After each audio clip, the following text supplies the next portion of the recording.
ağaca da geldi. İyi ağaca da geldi ha. Vallahi ağaca da geldi. Bu tarafa gel İbrahim abi.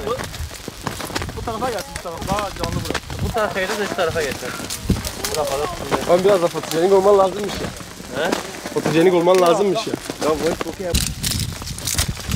Ya bu olsa koy, neyse.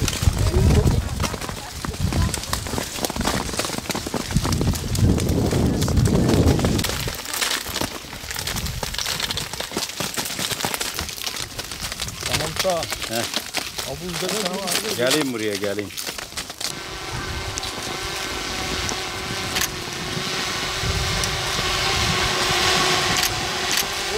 Vur.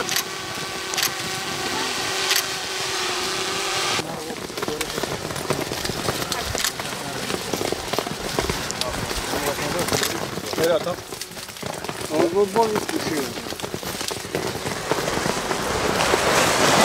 Antep fıstığı bereketli hilalin bize bahşetti. Özellikle bütün dünyada 35 ve 40. enlemler arasında yetişiciliği yapılan, tabii yoğun olarak Amerika, İran ve Türkiye'de yapılıyor ve Türkiye'de de en yoğun Antep fıstığı üretimi şu anda da bulunduğumuz bereketli hilalin.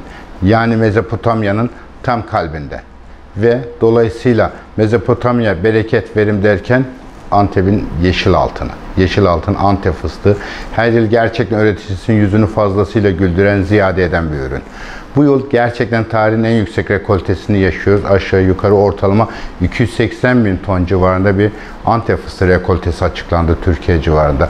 Tabii rekolteler her yıla geçmiş yıllara göre çok yüksek olması birazcık olsun fiyatların düşmesine sebep oldu. Çiftçiler belki fiyatların düşmesi çiftçinin tam o yüzünü güldürüyor mu, güldürmüyor mu dersek yine de fiyatlar tatmin edici bir seviyede. Çünkü bizim üreticimiz her zaman gerçekten altından, yeşil altından iyi gelir elde etmeye alışmış üreticilerimiz. Fiyat biraz düşünce tabii geçen yıllara göre fiyatlar bayağı düştü. Çünkü bu yıl gerçekten fıstıkta var yılı. Dolayısıyla yüzü gülüyor mu? Gülüyor ama geçen yıllarki kadar çok mu gülüyor? En az o kadar yine gülecek. Çünkü neden? Bu yıl gerçekten Antep fıstığında perüstinin olmadığı, bolluğun, bereketin bol olduğu bir yıl yaşadık. Ve Antep fıstığı hasatını, yani baklavalık Antep fıstığının hasatını bitirdik. Şu anda da kırmızı dediğimiz çerez veya kuru yemiş sektöründe kullandığımız fıstığın hasatına da bir haftaya kadar Gaziantep başlayacak. Şu anda rekoltemiz 280 bin ton civarında. Bizim TÜİK verilerine göre bakıyoruz. Türkiye'nin yıllık ortalama tükettiği Antep fıstığı ihracat dahil 130-135 bin ton civarında. Hani periyositeyi de sayalım 270 bin ton civarında. Periyositede bir sonraki periyositenin olduğu yılda %50 verim var desek nereden baksan 100 bin ton üzerinde de orada geliyor. Ve bizim şu anda fıstık üretim fazlalığımız var. Ama yine de yeşil altın, altın insan her zaman yüzünü güldürüyor.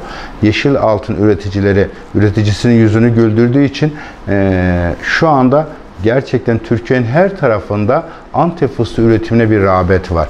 Düşün Antalya sahillerinden, Mersin Mut'tan, Manisa'nın Demircisi'nden bugün Sivas'ın Su şehrine, Elazığ'lara kadar Antep fıstığı fidanı habire ekip fıstık üretmeye başlıyorlar.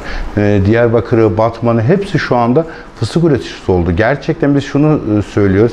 Bir 10-15 yıl sonra, yani çünkü Antep fıstığı genç kısırlık dönemi biraz uzun. 15 yıl sonra bir baktığımız zaman her taraf bölge tamamen Antep fıstığı olacak. Bu kadar Antep fıstığı biz iç piyasa tüketmemiz gerçekten biraz zor. Dolayısıyla kesinlikle yeni pazarlar bulup yeni pazarlar açılmamız lazım.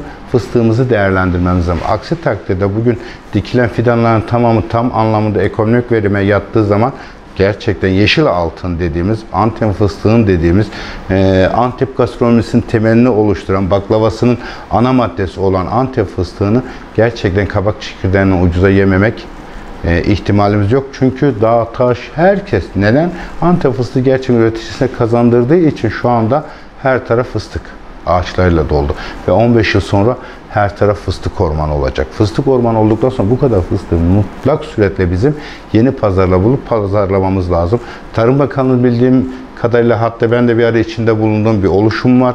Çin'le ortak protokol sayesinde Çin'e Antep fıstığı ihracatı, yaş ve kavrulmuş kuru kırmızı kabuklu olarak ihracat görüşmeler var.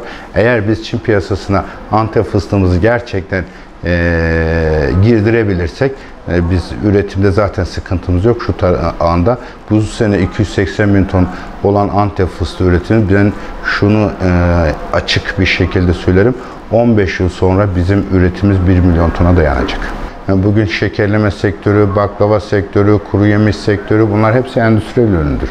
Ve zaten Antep'in tarımına da baktığımız zaman, sanayisine baktığımız zaman Antep sanayisi tarıma dayalı bir şehir gibi gözüküyor. Ve temelinde de Antep fıstığı var. Dolayısıyla Antep fıstığı sanayi ürünü diyebiliriz.